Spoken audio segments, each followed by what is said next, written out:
The pressure on my chest was familiar, the suffocating weight of sleep paralysis. But tonight it felt different. Instead of the usual terror, a strange sense of urgency pulsed through me. A voice, raspy and ancient, whispered in my ear, a language I didn't understand, yet somehow felt deep within my soul. It felt like a warning. I struggled, my mind screaming against the paralysis, yet my body remained trapped. The shadowy figure looming over me, usually monstrous and terrifying, seemed different tonight. It was still dark, still unsettling, but there was a desperate plea in its posture, in the frantic movements of its intangible hands. The whispers intensified, becoming less of a voice and more of a feeling, a vibration resonating through my very being. I sensed a vastness of knowledge, an understanding of processes beyond my comprehension. Were they trying to communicate? Was this a nightmare or something more? The next night, the same pressure, the same voice, but this time, a flicker of understanding. It was about the planet. Images flooded my mind, melting glaciers, raging storms, parched lands. The entities were showing me visions of an ecological catastrophe, a future painted in shades of desolation. The urgency increased, the whispers more insistent. Was this a message from some other realm? A warning from beings beyond our understanding? I had to find a way to understand them. I began researching mythology, folklore, anything related to sleep paralysis.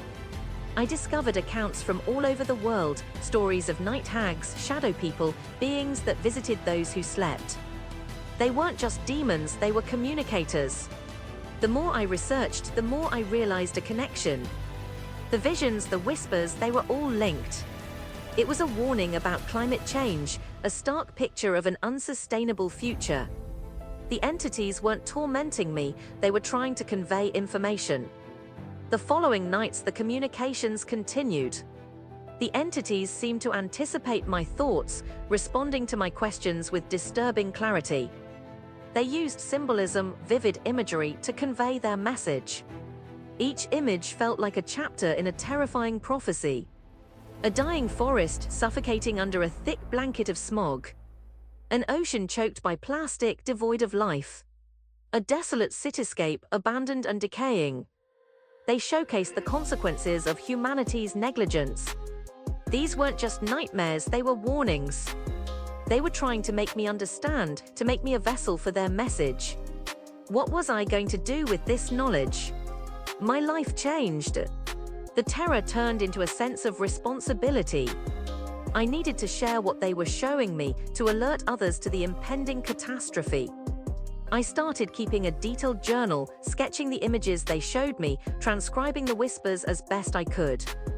I consulted scientists, ecologists, trying to make sense of what I was experiencing.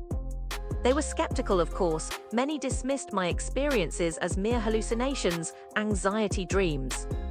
But some, intrigued by the detail and consistency of my accounts, began to listen.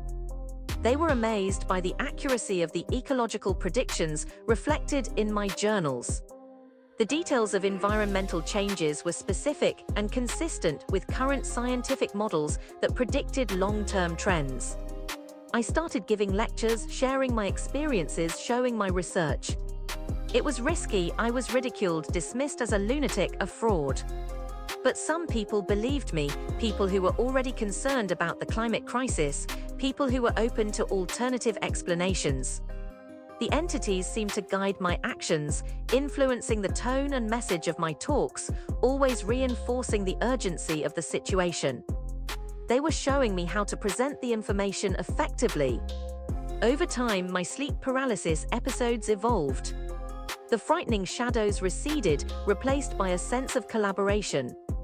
The communications became clearer, easier to understand. I learned their language, their symbols, their methods of storytelling. They were showing me solutions too, offering glimpses of possible futures where humanity had chosen a different path. A sustainable future was possible, the choice was ours.